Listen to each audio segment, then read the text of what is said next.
Halo teman-teman semua, apa kabar?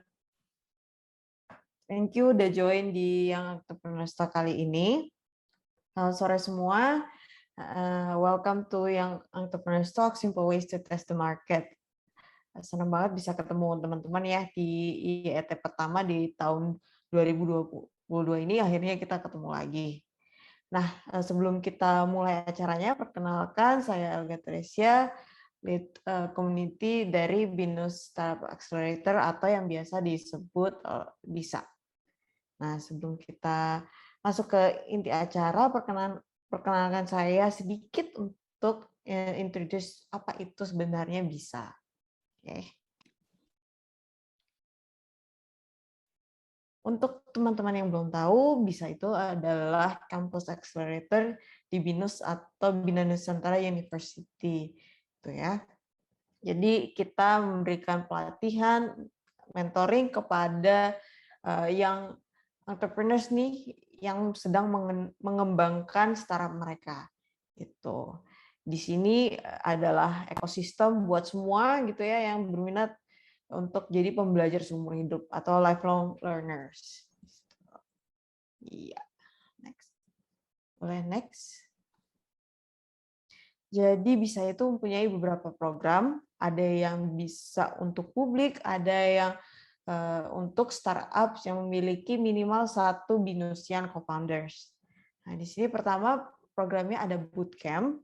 Bootcamp itu adalah program mentoring selama 2 bulan yang berfokus untuk membantu startup ini menemukan produk market fit dan bisnis model yang tepat gitu ya.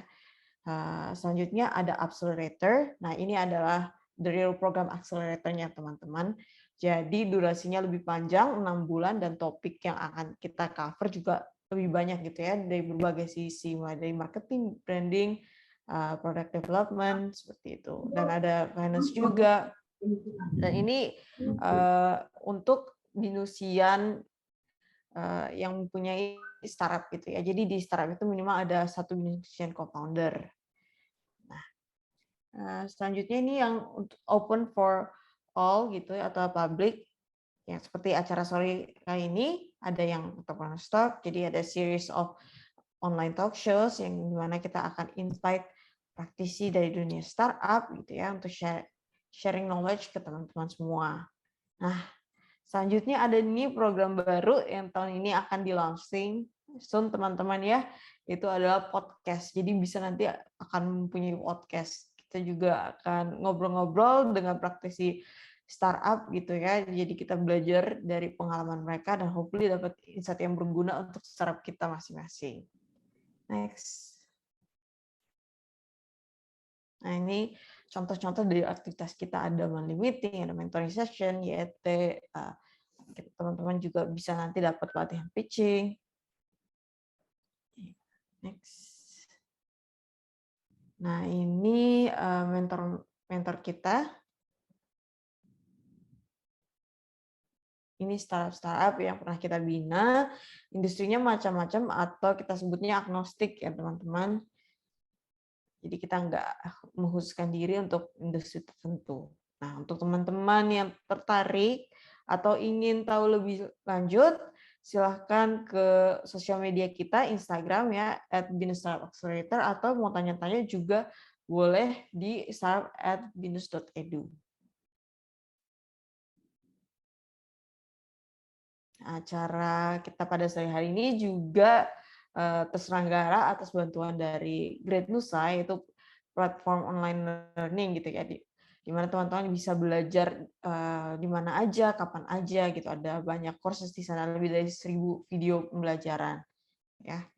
Tinggal akses aja ke greatnusa.com.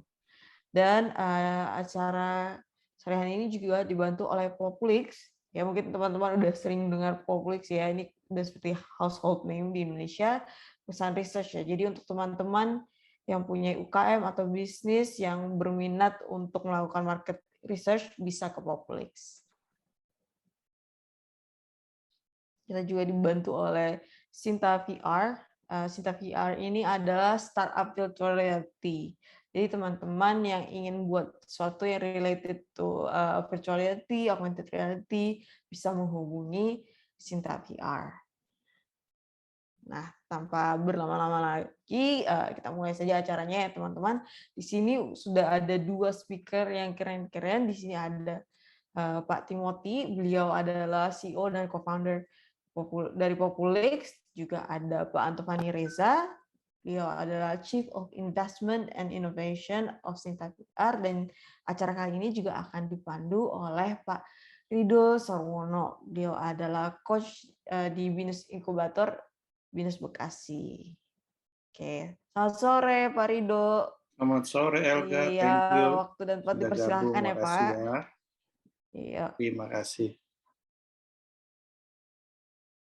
Oke, teman-teman, hari ini saya mendapat kesempatan untuk jadi moderator ya, membantu teman-teman dari BISA. Saya diminta untuk sedikit memperkenalkan 2 pembicara kita ya. Terima kasih Dr. Timothy Astandu ya. Saya perkenalkan, beliau ini adalah co-founder dan CEO dari Populix ya. Kalau teman-teman tahu tadi Elga sudah menyampaikan bahwa Populix ini adalah a consumer insight platform that is disrupting and innovating the research of industry.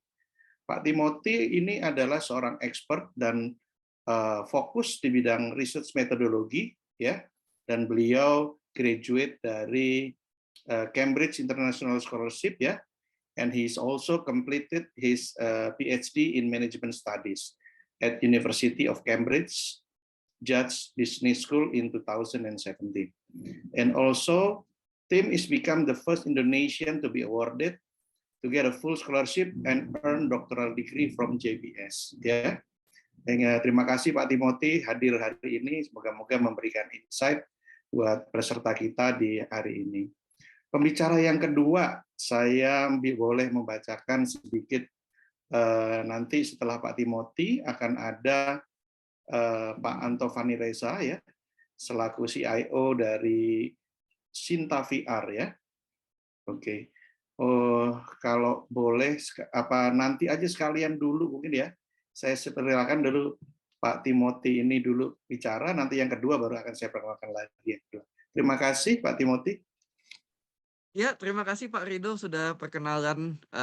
Very happy to meet everyone di sini. Saya lihat roomnya ramai banget ya. Ada 270 orang. Semoga materi yang saya sampaikan hari ini bisa bermanfaat. Dan pertama-tama juga thank you kepada Pak Rido untuk moderating dan tim dari BISA, Monica, Anthony, Elga dan Anton juga untuk bisa sudah menginvite saya ke acara ini. Dan mungkin sudah di share screen ya. Oke, jadi mungkin saya langsung mulai aja ya karena waktu saya terbatas sekitar 20 menitan. Jadi saya hari ini akan men-share tentang basics-nya research sih. Boleh kita ke slide sebelumnya dulu nggak ya? Sebelum ini saya mau introduce title-nya. Ya, I think important untuk align kalau misalnya research itu kan lumayan broad. Jadi saya hari ini ingin memberikan something yang very basic tapi tentang peran market research dalam bisnis. Jadi sebenarnya cocok untuk teman-teman yang mungkin kalau sudah punya startup idea atau baru mau mulai sebuah bisnis atau mungkin sedang berpikir mau memulai bisnisnya setelah tamat kuliah. Thank you. Next slide. Tadi mungkin sudah di-share sedikit ya. Jadi memang saya secara background itu saya researcher sih. Hobi dan passion saya research. Sebelum saya membuat startup Populix di Indonesia few years ago, saya sebenarnya ya dosen juga. Makanya memang hobi hobi research lah sebenarnya. Jadi kebetulan ada kesempatan balik ke Indonesia setelah saya selesai di Inggris. Untuk bisa menggabungkan 2 passion saya, yaitu entrepreneurship di dunia startup dan of course akademia melalui research. Nah, makanya di situ lahirnya Populix. Dan Populix ini memang menjadi startup yang kedepannya kita ingin membuat kita filosofi kita dan vision mission kita tuh membuat research available for everyone.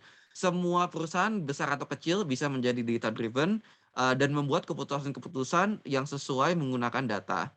So that's a bit about me sih, dan saya mungkin sama kali ya dengan banyak orang Indonesia lainnya. Saya hobi main bola, hobi jalan-jalan, dan suka main pingpong juga. Kalau misalnya mau follow Instagram saya ada juga di Timo Ventures di Instagram. Next slide. Uh, as I hinted earlier, Populix itu kita startup, mungkin sudah beberapa tahun. Kita sebenarnya how we define it is we're a consumer insights platform. Jadi kita connect any business atau any researcher dengan responden yang bisa memberikan jawabannya secara tepat, akurat, dan sangat cepat. Kita ya mungkin di bawah sini ada beberapa hal ya. Jadi ESOMAR itu kayak standar internasional untuk melakukan research, especially for market research. Jadi kualitas yang kita berikan ya pasti terjamin. Kita also part of Forbes Asia 100 Startups to Watch. Jadi mungkin karena kita memang aslinya startup, saya bisa memberikan angle presentasi ini lebih dari angle startup gitu. Bagaimana kita menggunakan research untuk ide bisnis startup. Dan ya mungkin juga part of Tech in Asia, 50 Rising Startups, as well as trending lifestyle app ya di Google a while back. Next slide. Sebagai Populix itu kita punya 300.000 responden across Indonesia, dan di sini ada beberapa pembagiannya karena kita responden app. Jadi ini ya app yang seru lah anggapannya. Kalau misalnya teman-teman penasaran bisa join dan bisa download app Populix. Next slide. Dan as a guarantee, mungkin ini kalau misalnya teman-teman yang pernah pakai Populix sebagai researcher-nya ya. Jadi kita sebenarnya simpel sih. Di sini saya ingin meng-highlight kalau misalnya, dan ini mungkin menjadi salah satu poin saya nanti ya waktu saya share. Menggunakan research itu yang penting sebenarnya data quality-nya. Kalau garbage in pasti garbage out. Jadi yang penting tuh bagaimana kita menjamin responses-nya itu berkualitas sehingga data-data yang menjadi output-nya itu juga berkualitas. Walaupun kita nggak bisa mengkontrol opinion orang, tapi kalau kita tahu orang itu menjawab dengan jujur dan fokus, ya pasti hasilnya lebih baik untuk kita gunakan. Next slide. Nah, ini mungkin masuk ke apa ya, inti dari topik yang ingin saya share ya di hari ini, yaitu pengertian market research. Mungkin ini sangat basic, maaf kalau teman-teman sudah ada yang tahu, tapi ini I guess untuk make sure everyone is aligned and we're all on the same page. Basic pengertian dulu, market research itu apa sih sebenarnya? Next slide. Jadi kalau kita lihat definisinya ya sekarang, market research itu adalah kegiatan penelitian di bidang pemasaran yang dilakukan secara sistematis, mulai dari perumusan masalahnya dan tujuan penelitian, pengumpulan data, pengolahan data, dan interpretasi hasil penelitian. Jadi we can see this is a process. Sebenarnya market research itu ya kita harus tahu apa yang kita, kalau simpelnya ya, apa yang kita mau tanyakan. Lalu nanti cara mengumpulkan informasinya seperti apa, dan data yang kita gunakan itu nantinya harus kita interpretasi seperti apa supaya bisa create yang namanya actionable insights. Actionable insights ini yang penting. Jadi data yang misalnya kita dapat angkanya di Excel nih, angka itu kan cuma angka kan sebenarnya. Bagaimana kita bisa membuat angka ini menjadi decision yang tepat untuk bisnis kita. Makanya jadi sebenarnya pentingnya ini yang di bawah sini. Ditujukan sebagai masukan bagi pihak manajemen dalam rangka identifikasi masalah dan pengambilan keputusan untuk pemecahan masalah. Jadi kalau misalnya kita zaman dulu nih misalnya, wah nih kayaknya saya feeling bagus nih kita buka bisnis ini. Ya feeling dengan kenyataan kan belum tentu pas ya. Mungkin ada certain people yang punya business acumen atau business instinct yang kuat. Tapi alangkah baiknya insting bisnis itu digabungkan dengan data sehingga setiap keputusan yang diambil dalam menjalankan sebuah bisnis itu akan menjadi lebih baik. Next slide. Jadi di sini kita bisa lihat fungsinya market research. Ada pemasar, publik, dan pelanggan. Jadi kita tuh menghubungkan pemasar dengan pelanggan dan publik lewat informasi yang dipergunakan untuk mengetahui dan menentukan peluang serta masalah pemasaran, untuk menghasilkan, mempertajam, dan mengevaluasi tindakan pemasaran, untuk memantau kinerja pemasaran dan memperbaiki pemahaman mengenai proses pemasaran. Jadi ini mungkin basic function-nya ya. Mungkin this is getting a bit deep, tapi kalau misalnya perannya itu mungkin saya kembali lagi ke poin yang pertama. Dalam setiap penentuan keputusan bisnis itu pasti banyak faktor-faktor yang in play. Dan kita ingin setiap keputusan ini menggunakan data sehingga keputusannya itu bisa lebih akurat. Next slide. Nah, ini kan sebenarnya ada beberapa manfaatnya juga ya. Jadi ini kenapa sih kita harus menggunakan market research? Jadi contoh-contohnya di sini ada 5 contoh dan ini mungkin kalau saya on top of my head sebenarnya manfaatnya banyak banget. Tapi mungkin ini 5 yang dipilih oleh researchers ya, yang maksudnya sebagai most common lah atau yang paling berguna at a basic level. Jadi contohnya untuk menentukan target pasar. Kalau misalnya kita punya startup F&B nih atau misalnya kita mau bikin ya startup bubble tea lah ya. Target pasarnya siapa? Apakah kita mau target orang yang income level tertentu? Apakah kita mau target orang yang pergi ke mall misalnya? Ini kan juga menjadi penting. Lalu kita juga ingin bisa mengetahui, misalnya kita ingin membuat sebuah produk. Produk itu kan harus ada competitive advantage-nya. Jadi apa competitive advantage kita versus the competitors? Apa kekurangan kompetitor lain itu? Ini kan nanti datanya bisa digunakan framework yang berbagai macam ya, misalnya Porter's Five Forces atau Pastel, tapi kita bisa mengetahui persaingan itu seperti apa. Ketiga juga memanfaatkan peluang. Kadang-kadang tuh misalnya kita punya hipotesa nih, wah kayaknya di pasar itu tuh bagus deh kalau ada produk seperti ini, belum ada yang bikin. Bagaimana kita bisa mengetahui peluang ini tuh benar atau enggak? Kadang-kadang kan soalnya nggak cuma ide yang bagus kan, kita harus tahu apakah sebenarnya ada pembelinya di luar sana. Pembeli ini tuh scalable nggak? When we run a startup, it's all about scalability kan. Apakah ada market yang cukup luas untuk menampung bisnis kita ini, dan ini menjadi peluang tersebut. Keempat, misalnya meminimalisir resiko. Resiko ini banyak macam. Yang paling gampang misalnya kita keluarin uang buat Instagram Ads. Kita bingung nih kadang-kadang, waduh, saya punya bisnis makanan. Saya mau bayar influencer, tapi saya bingung influencer mana yang bagus ya. Udah saya bayar 5-5-nya. Kan that might not be the most efficient idea. Gimana kita minimalisin resikonya? Misalnya kita tahu mana yang influencer dengan engagement yang lebih bagus, kita sudah lebih research, ya kita bisa spend more money on those ads misalnya. Dan terakhir melihat rencana jangka panjang, seberapa jauh kita pengen plan ahead misalnya. Ini juga bisa di-researchkan menjadi part of product development atau misalnya pengembangan cabang kalau kita punya cabang sebagai bisnisnya. Jadi ini mungkin beberapa manfaat ya. And I think the point is research itu bermanfaat untuk segala keputusan bisnis. Next slide. Nah, ini poin penting ya. Mungkin take away points-nya. Marketing atau misalnya riset pasar pada dasarnya ada kegiatan yang dilakukan untuk mengukur kinerja suatu industri secara berkesinambungan. Kegiatan marketing research dilakukan dalam rangka memahami dan memenuhi kebutuhan konsumen. Dan terakhir, kegiatan riset pasar ini dilakukan untuk merumuskan strategi bisnis di masa mendatang berdasarkan kinerja dan industri kebutuhan konsumen. Next slide.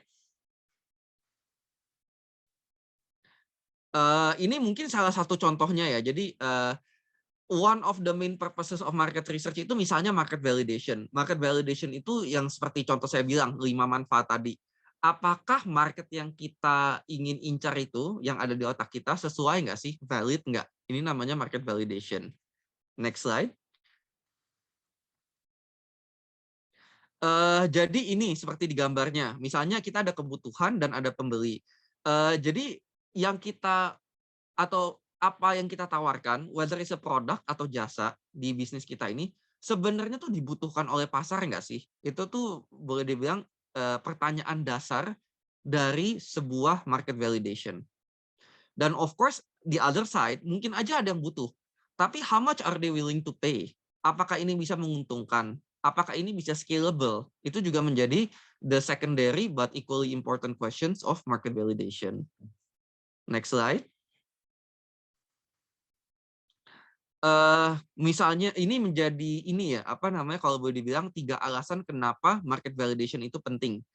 Satu, ini bukannya kita bisa completely menghindari kegagalan, tapi dengan adanya research sebelumnya, kita bisa meminimalisir produk kita itu salah yang dibutuhkan oleh market.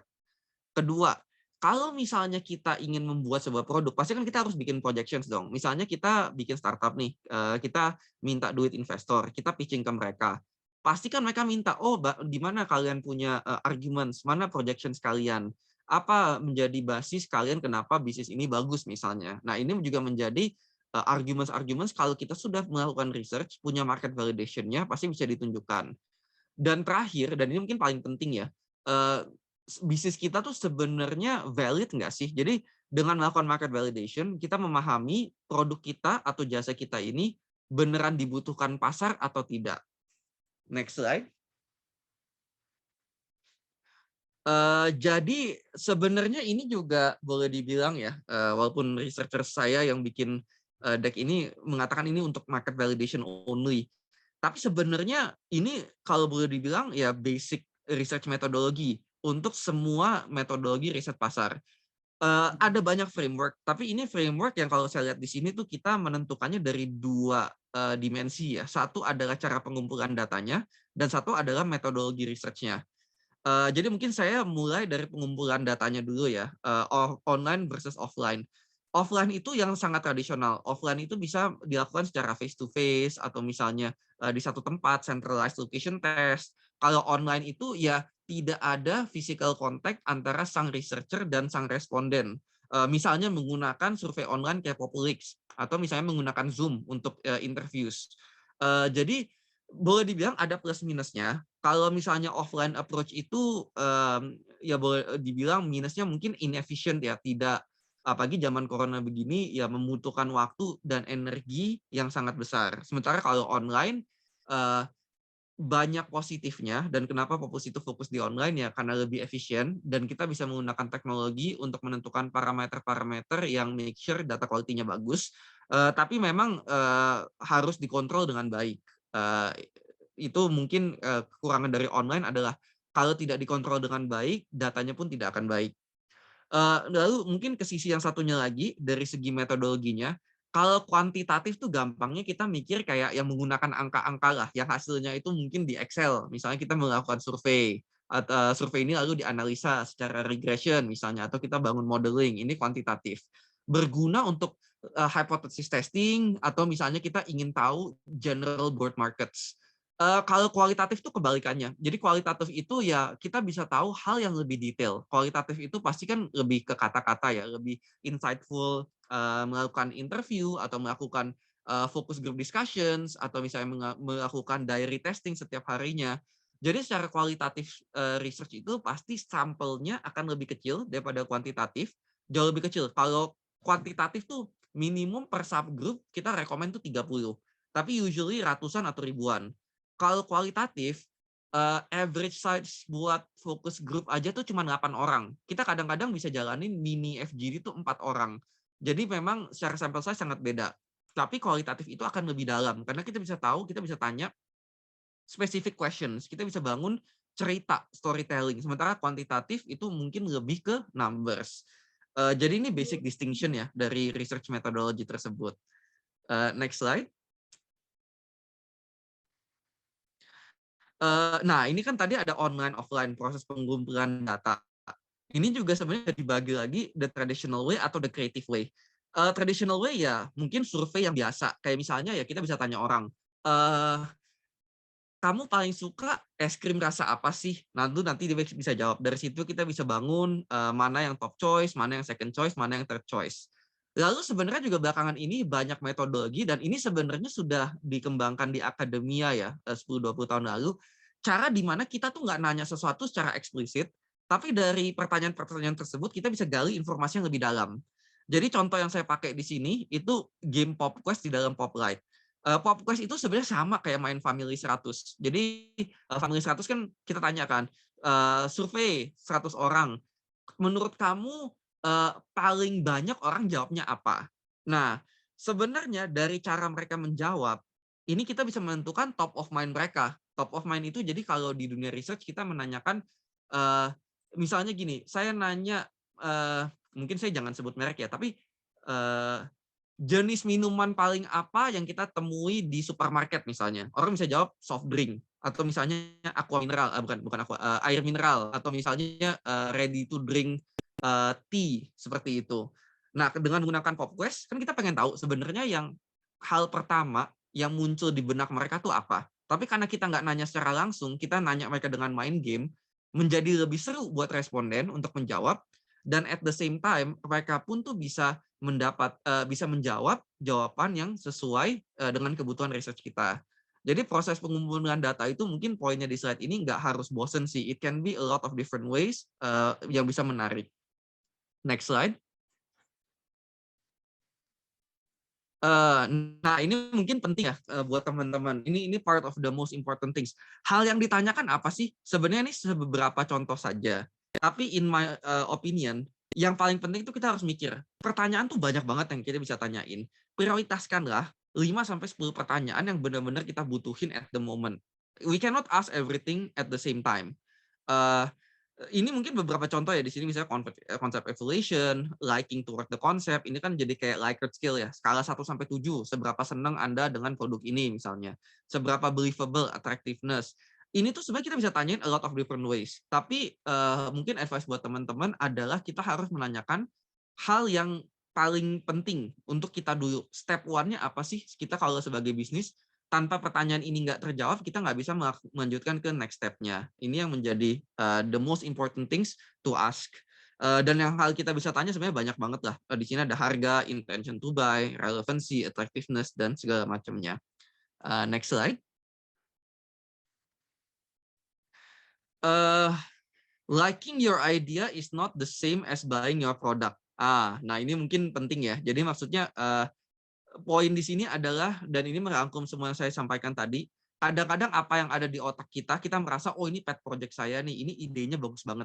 Belum tentu reflect the reality out there. Ujung-ujungnya kalau kita mau bikin bisnis, itu pasti harus ada yang mau beli, ada yang mau bayar, dan kita bisa menguntungkan. So be careful gitu. Benar-benar lakukan research to make sure we don't fall into this trap. Next slide.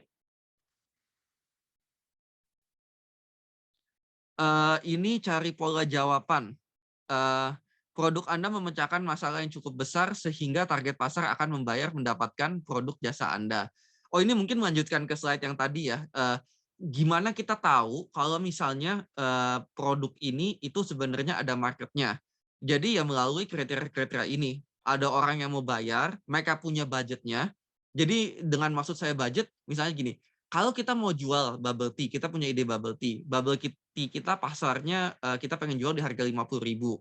Sementara income target audience kita di lokasi tersebut cuman misalnya minimum wage, akan sangat berat. Jadi hal-hal ini menjadi sangat penting.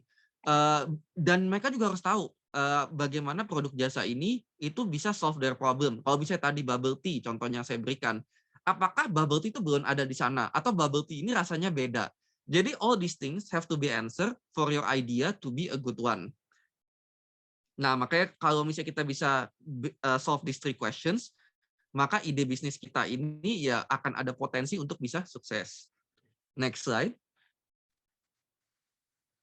Nah, mungkin ini I think karena kayak saya udah hampir 20 menit, saya would like to end this with a bit of case study ya. Jadi ini mungkin saya kasih contoh real life. Jadi di Populus itu kan kita perusahaan research. Jadi ini saya kasih real life tadi aja tentang bagaimana sebuah bisnis in the real world melakukan research supaya bisa menjadi inspirasi buat teman-teman. Misalnya nih, ada klien yang ingin jual kaos dan mengevaluasi apakah produk ini akan diterima masyarakat. Nah, jadi mereka menggunakan produk kita Poplight. Jadi Poplight itu simple survei ya. Jadi klien ini menggunakan survei yang di-blast melalui aplikasi. Mereka targetnya adalah pria wanita usia 18-35, sangat broad, dan tinggal di kota besar di Indonesia. Next slide. Dan ini mungkin yang dibilang hasil surveinya. Jadi kalau teman-teman bisa lihat, di Poplight ini kan dikasih tahu. Nah, ini menurut saya dari tadi ini bisa dilakukan hal-hal atau keputusan-keputusan yang benar-benar real life. Misalnya di sini ringkasan penilaiannya, atribut yang mendapat nilai tertinggi adalah misalnya menarik secara visual. Jadi mungkin produknya itu oke, udah bagus secara visual, tapi minusnya di mana? Minusnya adalah belum ingin membeli. Berarti dari situ kita tahu nih yang kita harus improve tuh di bagian mana. Jadi dari case tadi ini sang klien itu bisa tahu next steps yang mereka harus lakukan tuh apa. Dan itu mungkin pentingnya kalau teman-teman masih ingat yang saya mention banget di awal presentasi, actionable insights ya. Kita bisa melakukan research itu buat apa aja sebenarnya. Hasilnya pun bisa beragam macam. Tapi yang penting apakah hasil research ini itu actionable dan bisa kita pakai untuk keputusan bisnis kita. Next slide. Ya, ini mungkin promo sedikit ya tentang Poplight. Jadi Poplight ini very simple survey yang bisa digunakan oleh teman-teman sekalian kalau pengen ngetes idenya. Bisa ke poplix.co, menggunakan template, tinggal pilih responden, ketik pertanyaan sendiri, atau pakai template kita, dan bisa langsung di-launch. Next slide. Nah, ini mungkin online capabilities kita ya dari Poplix juga. Jadi Poplix is a fun app. Saya rekomend teman-teman download. Bisa jadi responden atau melakukan research sendiri untuk skripsinya, atau mungkin kalau ada ide bisnisnya bisa langsung play around with the app. Next slide. Ya, oke. I think I see my clock udah 20 menitan ya. Terima kasih teman-teman semua udah mendengarkan materi saya, semoga bermanfaat, dan saya kembalikan ruang waktunya kepada Pak Rido. Terima kasih Pak Timothy atas paparannya yang begitu banyak mendapatkan manfaat ya. Berarti teman-teman di sini bisa belajar dari apa yang disampaikan oleh Pak Timothy. Terima kasih. Untuk pembicara yang kedua nih, saya sudah kedatangan tamu ya, Pak Antovani Reza. Selamat sore Pak Antovani Reza. Beliau ini Selamat sore. Saya mau memperkenalkan sedikit Pak, supaya Bapak biar dikenal semua sama para peserta kita. Hari ini kita kedatangan pembicara kedua, teman-teman ya, yang mengikuti webinar di seluruh Zoom. Ya, ini ditampilkan juga sampai pakai YouTube juga Pak. Jadi karena selain memang ini penuh, teman-teman biar tahu bahwa Pak Antovani Reza ini sekarang sebagai CIO dari Sinta VR ya. Sinta VR ini adalah the first virtual reality startups in Indonesia, metaverse company ya. Beliau ini lahir di Batang Central Java ya Pak, di Jawa Tengah ya Pak ya. Dan beliau graduated dari International Relations ya. Major degree-nya adalah Visipol from Gajah Mada University. Dan beliau lanjut berkarir sebagai teknologi digital and startup industry lebih kurang 10 tahun ya. Antovani juga pernah bekerja di Alibaba Group ya. Sejak tahun 2009 pada usia 28 tahun, Pak Antovani menjadi the youngest country director di Silver Sea Media Group, a Singapore-based tech company ya. And also he's joined Sinta VR as a CIO ya.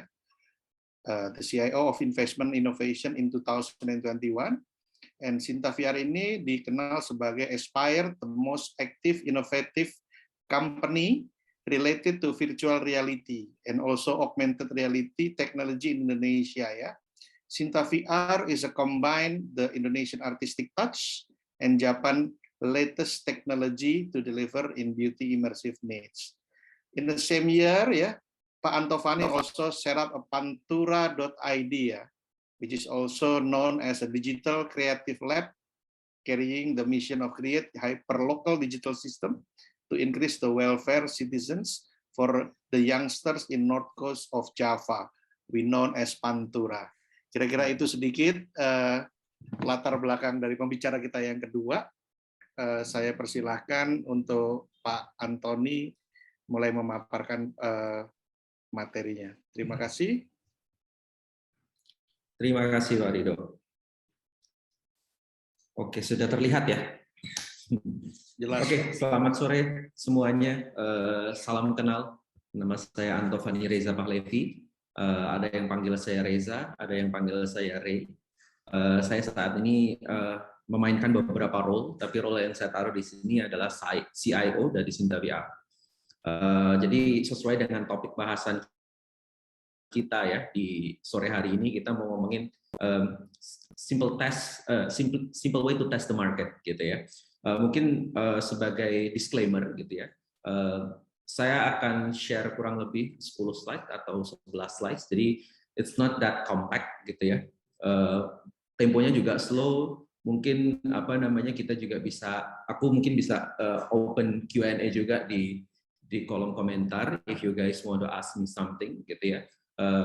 Ini sangat ringan, saya mencoba untuk membawakan ini dengan sangat ringan, dan karena saya basically orang yang banyak berkecimpung di teknologi, saya juga akan pakai banyak beberapa terminologi dan juga beberapa spirit atau wisdom yang memang banyak dipercaya di industri startup atau teknologi.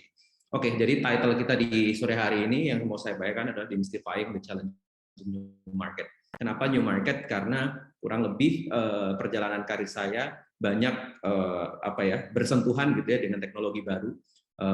Nanti akan saya jelaskan satu persatu gitu ya. Oke.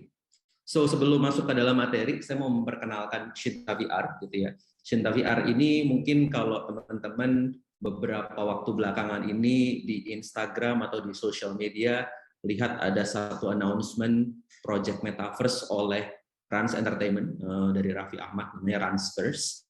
Banyak juga diliput di beberapa media kekinian ya, kayak USS Feed, Vocative, dan beberapa.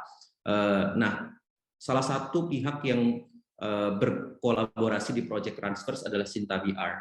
Jadi Shinta VR ini memang fokus di teknologi imersif, atau kita menyebutnya, kalau teman-teman pernah dengar istilah VR atau AR atau MR, mixed reality, itu adalah salah satu komponen yang yang terlibat dalam pembuatan project Metaverse. Kemudian Shinta VR ini memang dari 2016 kita terus-menerus melakukan terobosan-terobosan teknologi gitu ya, dan banyak mengerjakan proyek baik di dalam maupun di luar negeri. And then ini perkenalan singkat, tadi sudah disebutkan beberapa hal oleh Pak Rido gitu ya. Jadi saat ini saya sebagai CIO, kemudian saya pernah berkarir di beberapa tempat ya. Pernah di Singapura dan juga di China ketika bergabung di Alibaba. Selain sebagai profesional, saya juga jadi digital transformation consultant gitu ya, jadi konsultan teknologi untuk beberapa bisnis. Kemarin saya sempat bantu juga teman-teman dari BINUS Internasional gitu ya, yang punya bisnis untuk consult gitu ya, untuk kita coba breakdown bagaimana teman-teman yang mulai mau membangun career entrepreneurship-nya atau mulai bangun bisnisnya dan mau mengadopsi strategi di bisnis digital. Saya sangat terbuka untuk diajak untuk berdiskusi. Saya sendiri selain sebagai konsultan juga sebagai pelaku dari entrepreneurship sendiri. Saya menyebutnya technopreneur, jadi tech entrepreneur. Saya bikin beberapa project yang tadi sempat di-mention soal Pantura yang saya buat, non-profit startup di pantai utara Jawa, di Pantura di Jawa. Dan branding saya gitu ya, I'm a go-to guy to discuss new business initiative, digital transformation journey, dan new technology adoptions. Oke, so di Shinta VR sebagai CIO tuh apa sih yang saya lakukan gitu ya? Jadi kalau teman-teman beberapa waktu belakangan ini dengar istilah Metaverse gitu ya, saat Facebook mengubah namanya menjadi Meta, maka terms Metaverse itu banyak banget dibicarain gitu ya. Teman-teman yang lagi doyan menggeluti NFT atau cryptocurrency atau blockchain, nah itu juga termasuk project-project yang belakangan ini kami lakukan gitu ya. Kita menyebutnya Web3 and Metaverse Project. Oke, so kita mulai masuk di pembahasan di sore hari ini gitu ya. Waktu saya diminta untuk sharing gitu mengenai simple way to test the market, mungkin cara saya melihat tema itu agak berbeda gitu ya dengan Pak Timothy. Pak Timothy dengan background-nya sebagai researcher dan sangat terstruktur. Kalau saya mungkin lebih kepada perspektifnya adalah pelaku ya. Jadi saya mencoba untuk mengambil cara paling simpel yang saya sendiri lakukan gitu. Bisa jadi apa yang saya lakukan atau cara yang saya ambil cocok dengan beberapa di antara kalian, mungkin juga tidak cocok karena dalam bisnis semuanya bisa kita adopsi sesuai dengan kecocokan dan juga style bisnis kita masing-masing. Jadi di sore hari ini saya mau ngobrol soal the dynamics of the market. Ini yang saya kasih contoh satu narasi besar gitu ya di dunia teknologi, terutama teknologi yang belakangan ini. Jadi ada dua kutub gitu ya dalam hal melihat market. Amazon dengan Jeff Bezos-nya dan Apple dengan foundernya Steve Jobs. Kalau Jeff Bezos dia melihat market bahwa kalau kita harus jadi bisnis atau perusahaan yang customer centric, artinya ya customer selalu benar lah. Customer itu yang harus kita perhatikan dari bangun tidur sampai dia tidur lagi gitu. Semua lini kehidupannya kita coba provide. Itu adalah gaya Jeff Bezos gitu dalam melihat market atau customer. Di sisi lain gitu ya, sama-sama perusahaan teknologi nih, sama-sama orang kaya juga gitu. Steve Jobs dia melihat market atau melihat customer bukan seperti halnya Jeff Bezos gitu. Orang bilang give the customer what they want gitu, but that's not my approach. Bagi Steve Jobs adalah yang dia lakukan adalah dia harus bisa mencari tahu apa yang akan mereka inginkan di masa depan. That's why Apple menciptakan waktu itu iPod dulu, kemudian iPhone dan seterusnya. Sehingga Apple tetap relevan gitu ya, walaupun Steve Jobs sudah nggak ada, Apple tetap menjadi brand yang luar biasa dengan produk-produknya juga yang luar biasa. So, apa jadinya formulanya? Kalau misalkan ada dua kutub atau dua pandangan ya, dua perspektif besar dalam melihat market. Kalau yang bisa saya simpulkan dari pengalaman saya gitu ya, formula yang saya selalu yakini adalah market will follow values. Jadi pasar atau customer itu selalu mengikuti value yang kita kasih ke mereka gitu. Jadi kalian mau jadi businessman atau jadi entrepreneur yang seperti Bezos yang very customer obsessive, atau seperti Steve Jobs gitu yang sangat inovatif, sangat visioner, pada akhirnya market itu harus tahu dan juga mereka willing untuk membayar value yang kalian deliver gitu sebagai sebuah bisnis, baik itu barang maupun jasa.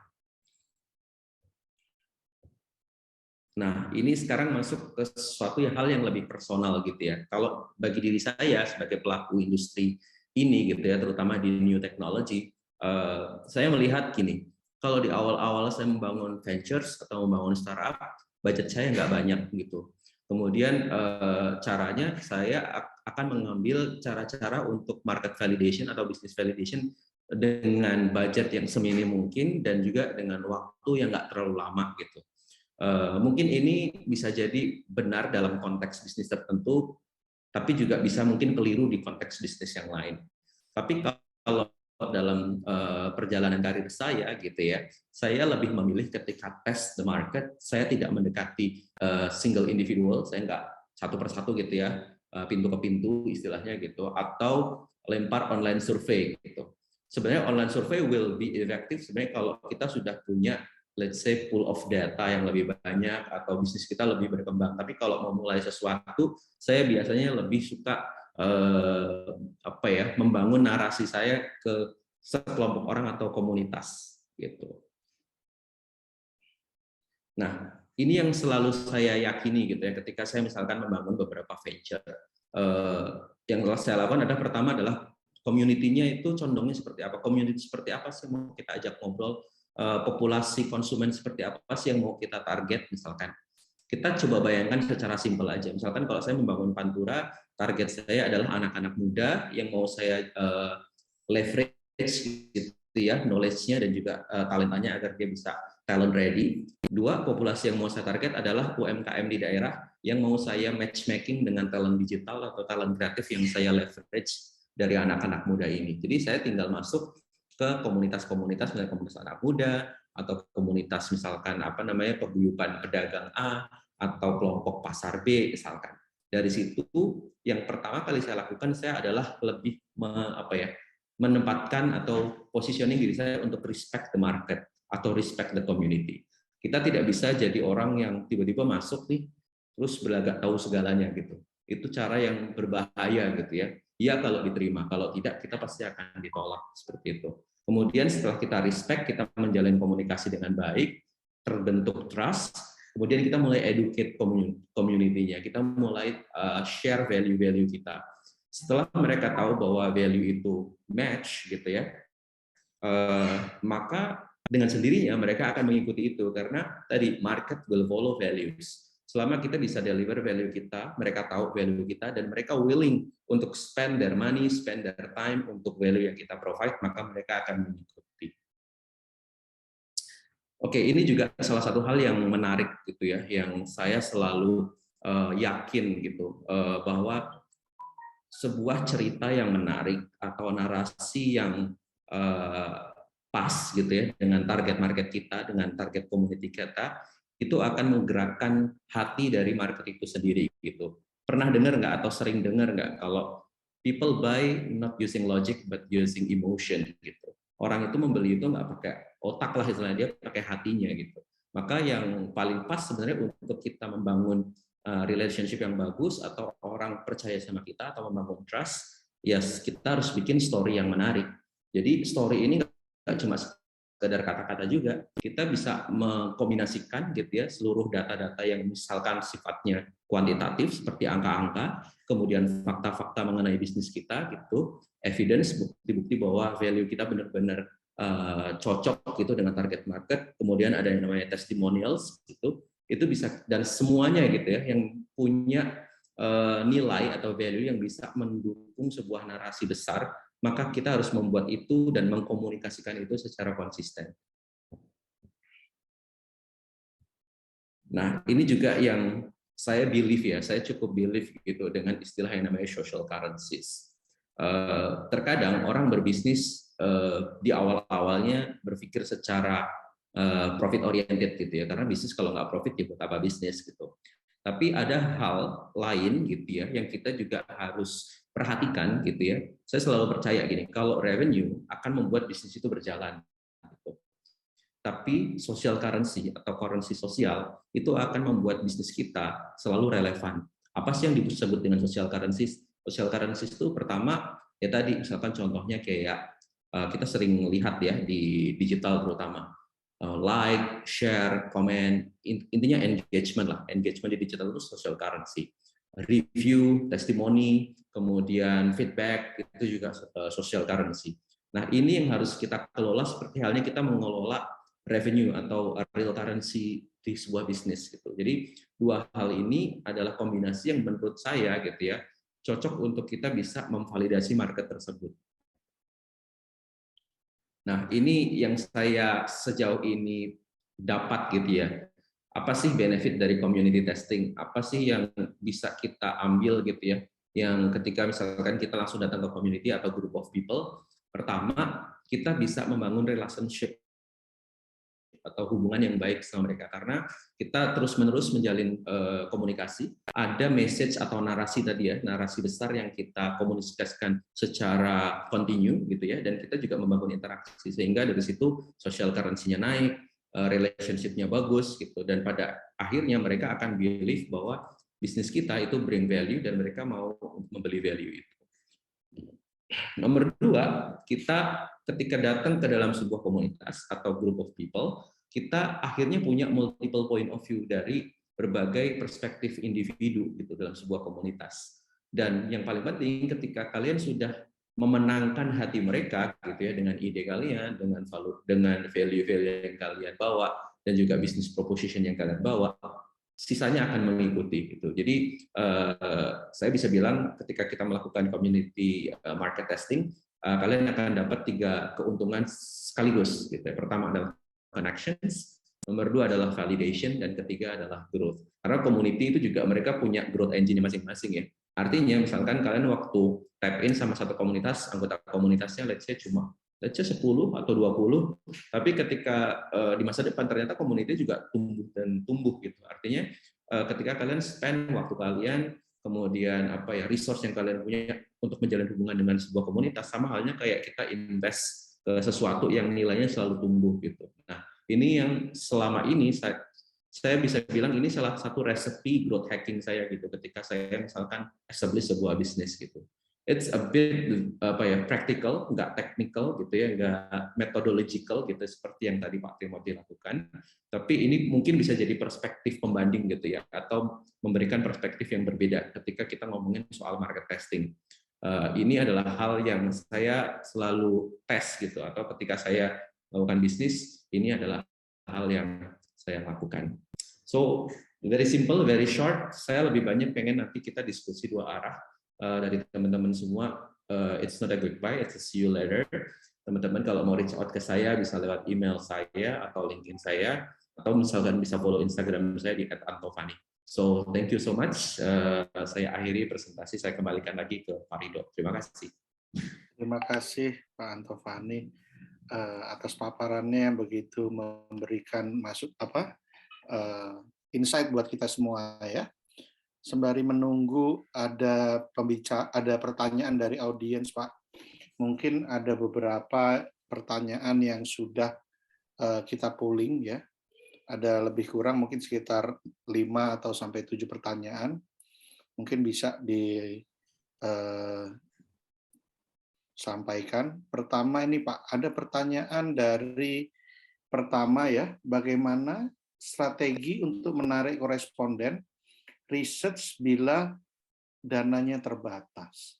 Jadi rata-rata kan ini masih pada pelajar nih Pak Timothy atau Pak Antofani, monggo bisa, karena pertanyaan ini yang sering jadi takut modalnya, duitnya nggak ada. Jadi pertanyaan ini yang menjadi garis bawah bahwa takutnya kalau duit nggak banyak itu bisa nggak sih ngetin research gitu loh Pak.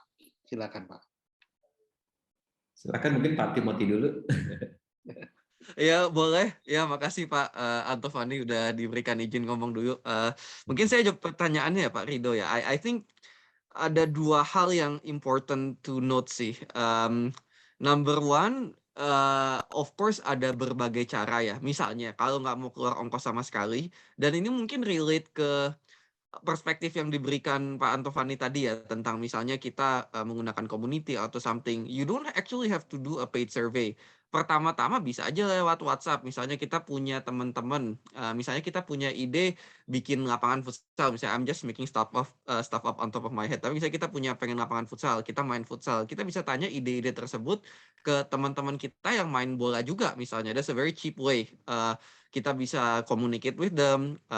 Kalau kita melakukan survei pun misalnya bisa lewat WhatsApp group. Atau misalnya ya kayak yang tadi saya udah mention, di kita punya Poplix juga we have Poplight. Poplight itu sangat terjangkau, harganya sangat murah sebenarnya sih.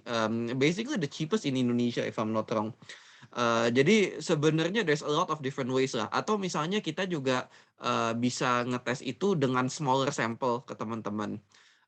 Itu jadi mungkin bagian pertama ya. Bagian kedua of my answer, I think research itu nggak harus kita selalu pikirkan sebagai cost sih. We can think of it as an investment juga.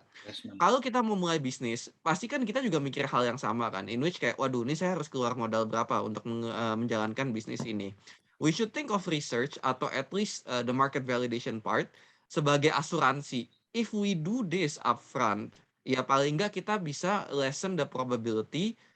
Mungkin nggak garanti bisnisnya sukses ya, tapi of course kita bisa lessen the probability, kita bisa more confident lah dalam menjalankan bisnis tersebut.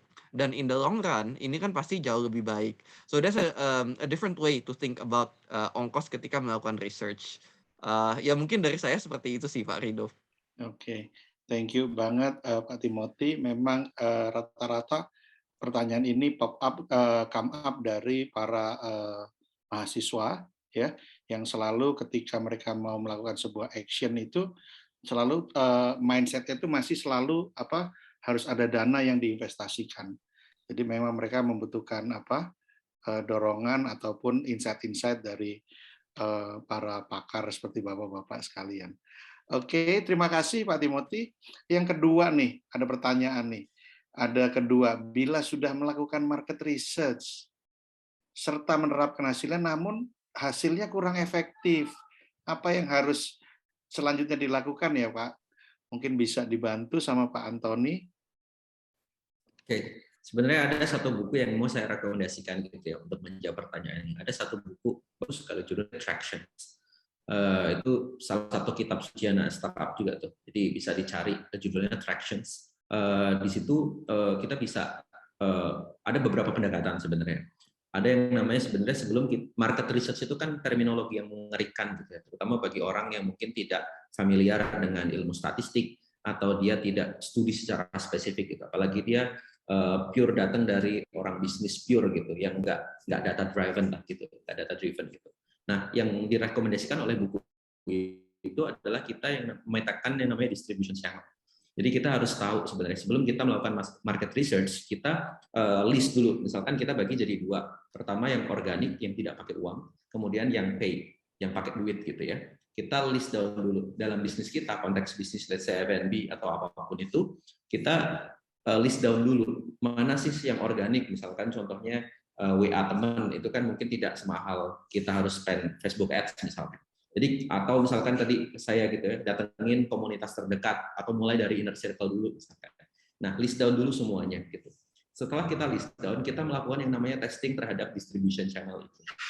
Misalkan, oh ini works, ini enggak gitu. Kalau di buku Traction itu dibagi menjadi beberapa lingkaran ya. Jadi ada tiga layer kalau tidak salah. Yang pertama adalah yang totally works, itu harus dipindahkan ke lingkaran yang paling tengah. Kemudian yang kedua itu yang tidak begitu efektif. Yang ketiga yang paling tidak efektif yang kemudian kita harus buang. Nah, kita itu harus terus-menerus ngetes, gitu ya.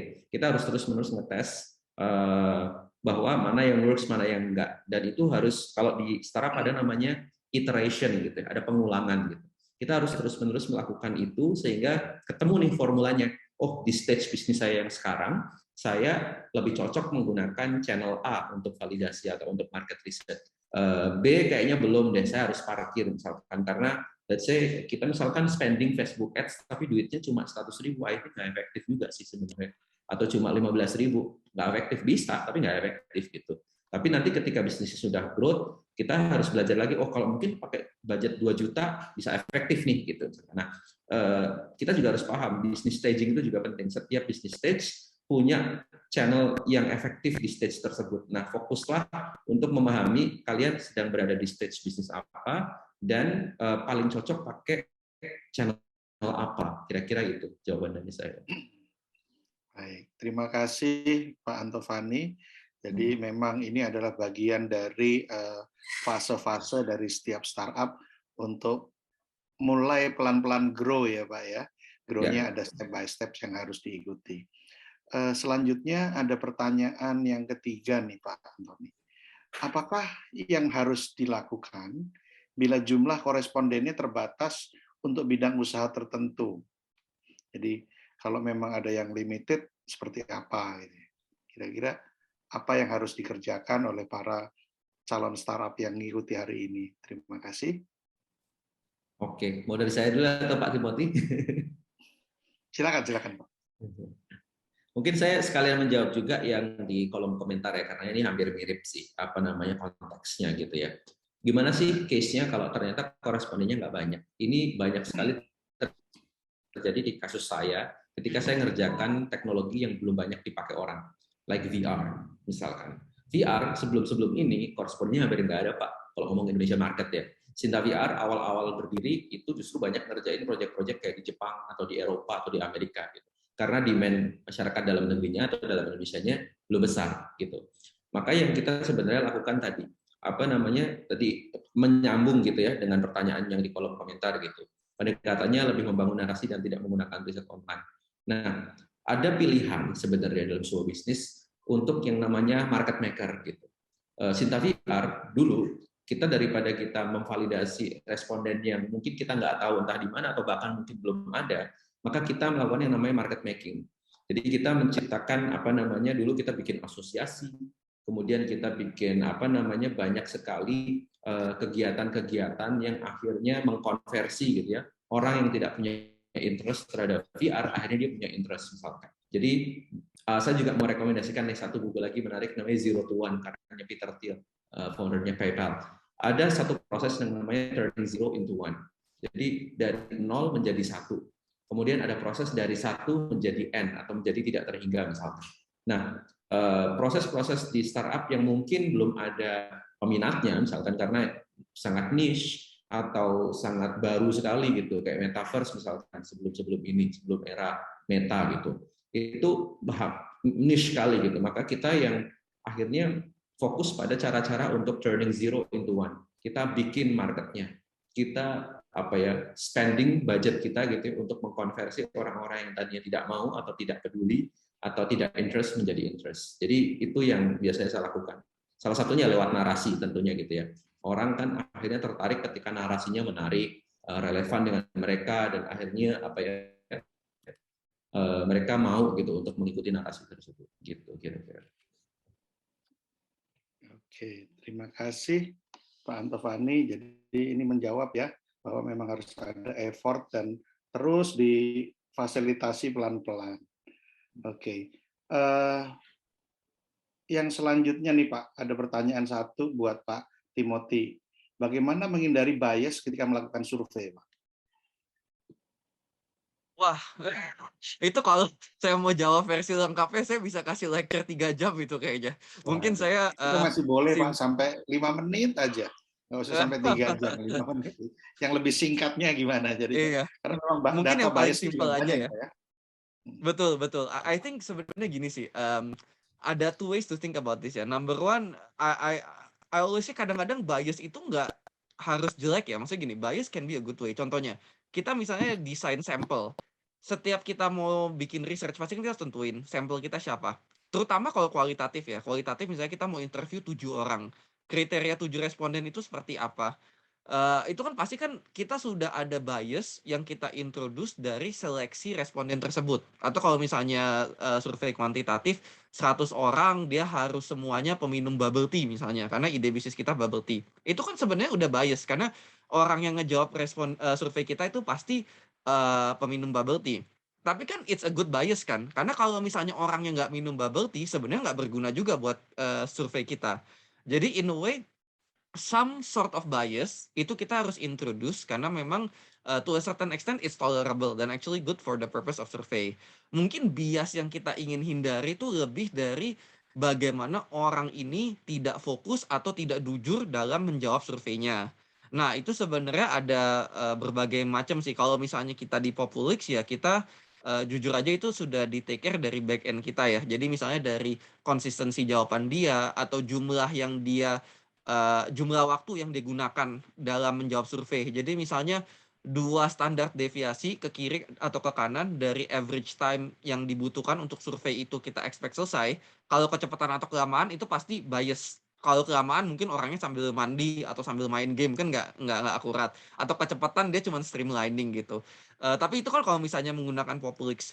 Kalau misalnya buat teman-teman yang sedang melakukan sendiri, I think bagaimana cara menghindari biasnya adalah make sure kalau kalau teorinya ya have as much control as possible. Jadi variabel yang kita bisa kontrol sebaik-banyaknya. Misalnya kalau kita kumpulin datanya, kita lagi di sebelah dia atau kita sambil chat sama dia tapi kita tahu apa maksudnya lagi ngapain.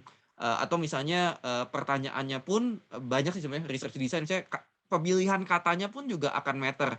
Kita pilih kata-kata atau instrumen yang udah pre-validated. Pre-validated itu maksudnya kita udah tahu pertanyaan itu akan mengukur hal yang kita pengen ukur. Ya sebenarnya panjang banget sih kalau saya mau explain, tapi mungkin kira-kira seperti itulah. Oke, memang butuh experience-nya juga harus diperkuat ya Pak ya. Jadi dilakukan berkali-kali dan Ya betul, itu kalau saya boleh pinjam kata yang tadi Pak Antovani mention, iterasi ya. I think iteration di dunia startup ada, di dunia research pun juga sangat penting. I think the more we get used to it, I think iterative testing, helps a long way. Oke, terima kasih Pak Timothy. Ada pertanyaan lagi nih, tapi mungkin ini lebih tepat diberikan kepada Pak Antovani.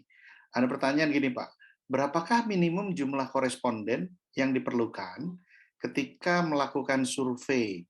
Boleh Pak Antovani dulu atau Pak Timothy, silakan. Kalau saya jawaban secara praktikal itu depends daripada kita mau ini ya Pak ya. Kita mau pertama depends dari bisnisnya apa, kemudian depends dari total populasi yang kita mau target sebenarnya gitu kan.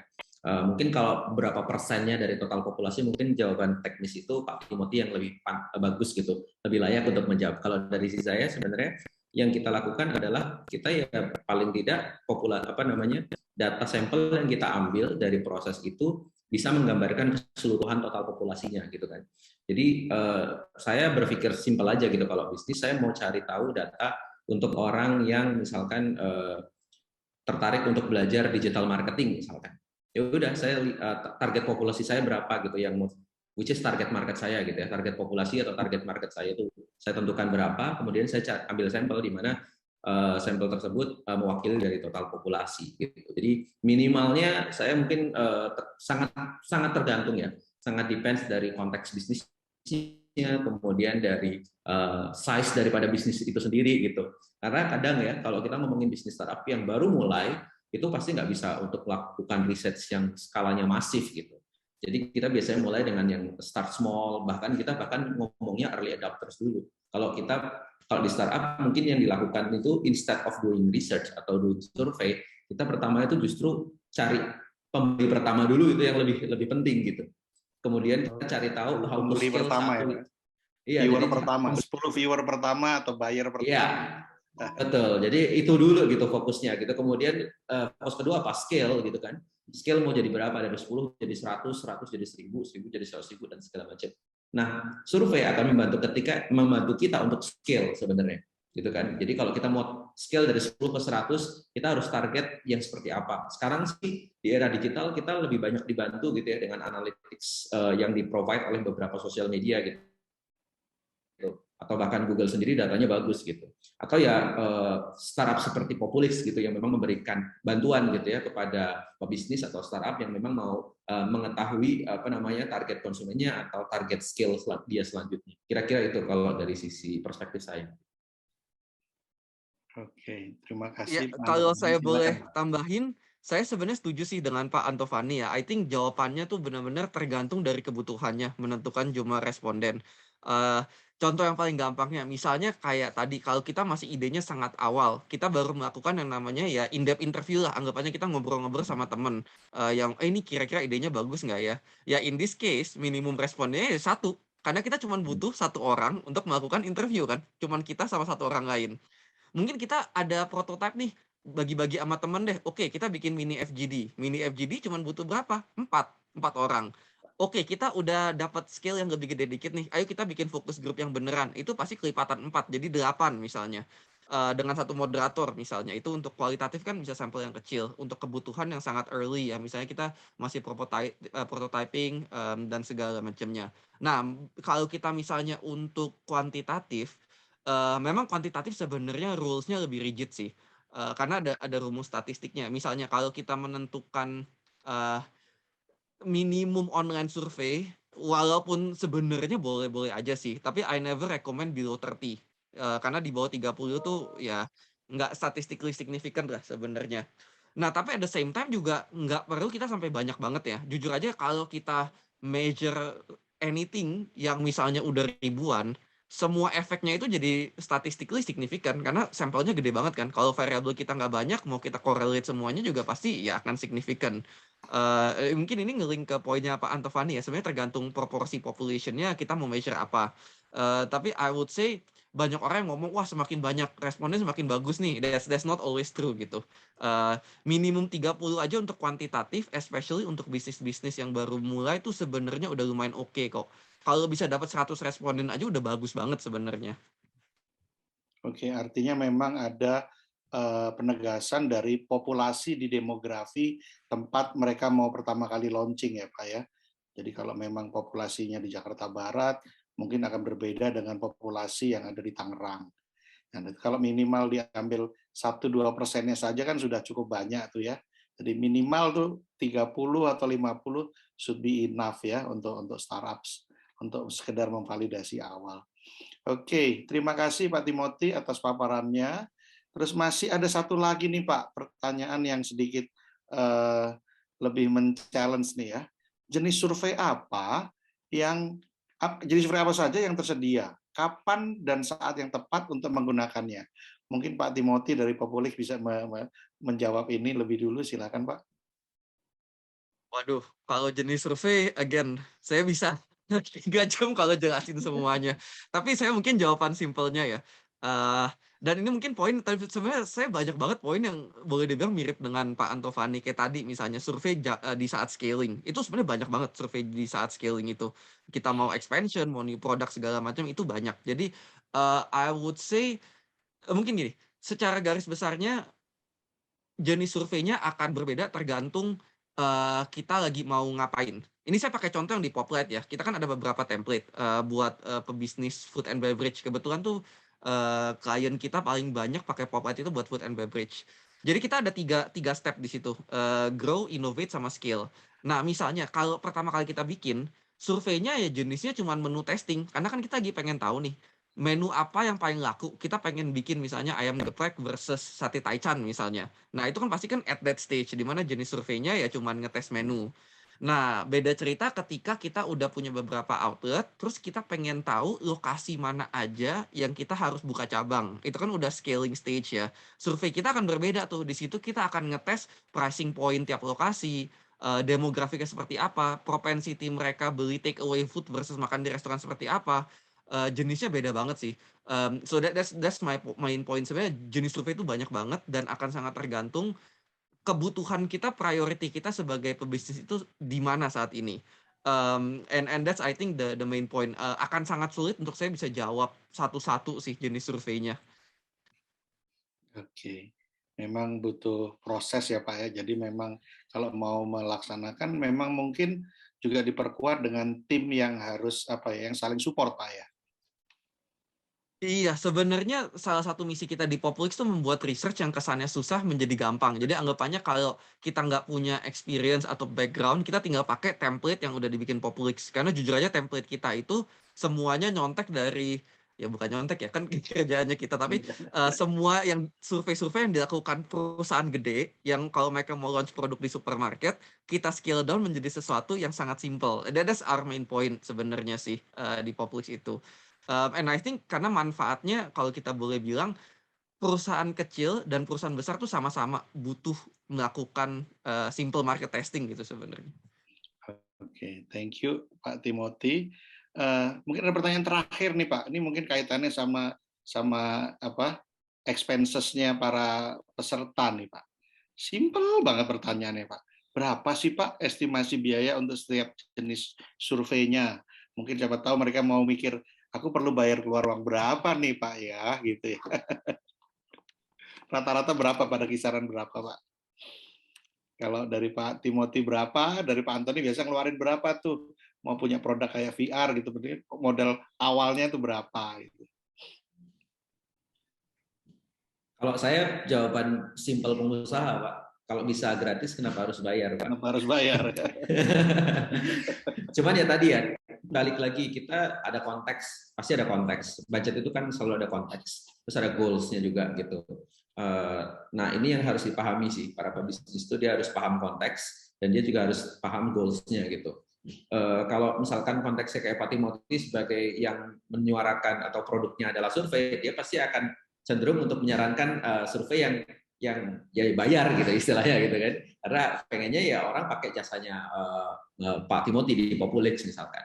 Nah tinggal sebenarnya balik lagi tadi ya, kayak konteks tertentu atau goal tertentu itu pasti pakai duit. Nah tapi yang harus kita tahu adalah budget itu untuk kemudian mencapai goal tertentu dengan skala atau KPI tertentu itu juga harus kita ukur efisiensinya gitu. Kita maunya gratis doang, tapi kemudian itu akhirnya kita kehilangan yang namanya opportunity cost atau opportunity to grow karena kita pelit banget istilahnya gitu ya, nggak mau ngeluarin budget, itu juga jadi masalah gitu.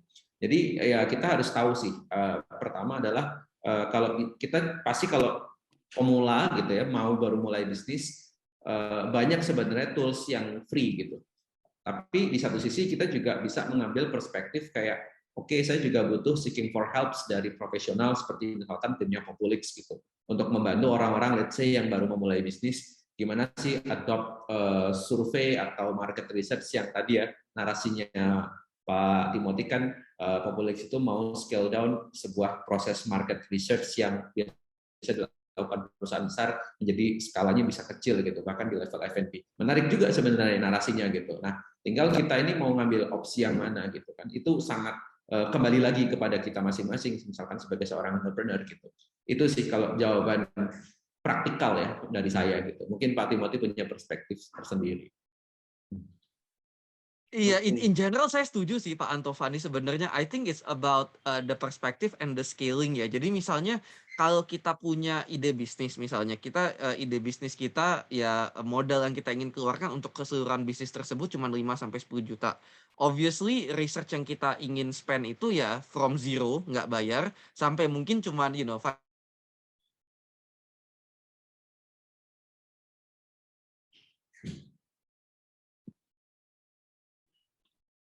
Kayaknya Pak Timothy lagging nih. Atau connection problem. Agak putus-putus Pak saya Timothy. Iya, agak putus-putus kayaknya ya. Iya, apa saya udah kedengeran lagi? Maaf. Alhamdulillah sudah Pak. Monggo Pak, monggo silakan. Oke, iya saya cuman tadi menambahkan sedikit aja. In general setuju sih. I think it's about the proportion juga gitu. Kalau misalnya ide bisnis kita ya pengen mulai kecil-kecilan, misalnya total modal yang kita keluarkan di bawah 10 juta, of course uang yang kita gunakan untuk research ya antara 0 sampai mungkin ya cuma 1-2 juta gitu kan. Pas kita bikin research, pas kita bikin awal bisnis itu kita ada planning kan. Modal yang kita butuhkan akan dipakai buat apa aja. I think it just has to make sense. Kalau misalnya perusahaan-perusahaan gede, ya mungkin klien-klien populis yang gede ya maksudnya itu kan jumlah yang mereka spend buat research tuh udah enormous amount lah, sudah gede banget gitu dan itu kan skill-nya berbeda. That's why I think proportion and skill is important.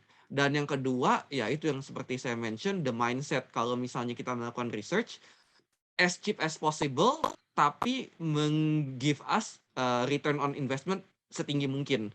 Jadi dengan melakukan research tersebut kita membuat keputusan-keputusan yang bikin kita makin cuan dan kemungkinan kita rugi semakin kecil. I think that's the mindset to approach gitu. Kalau apa ya? Jadi saya menjawab pertanyaannya dengan how to think about this gitu. If that makes sense. Oke, terima kasih penjelasannya sangat komprehensif sekali Pak Timothy. Begitu juga insight dari Pak Antovani Reza juga menambah wawasan buat kita semua ya. Untuk itu saya ucapkan terima kasih. Saya kembalikan hostnya kepada Mbak Elga dari tim Bisa.